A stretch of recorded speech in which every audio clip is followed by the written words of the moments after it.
इंडियाच्या बाहेर आपण जेव्हा एखाद्या कंट्रीमध्ये जातो ना, तेव्हा कसे बॅड एक्सपिरियन्स येतं ना, ते मी तुम्हाला सांगतो. तर विषय काय झाला, मी आलो होतो कटिंग करायला. आता कटिंग करण्याला इथे नॉर्मली अपॉइंटमेंट घेऊन यावं लागते.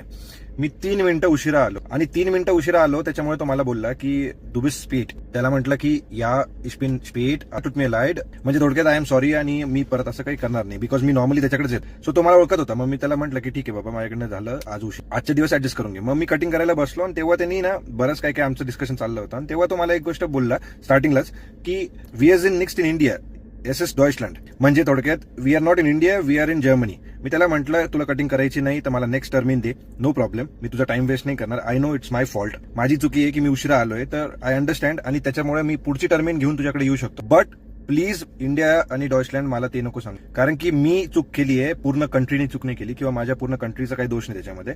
I am really very sorry. So मी हा व्हिडिओ याच्यासाठी बनवतोय की त्याच्यानंतर तुम्हाला हे पण बोलला की no, I was just giving an example, don't take me in a wrong way.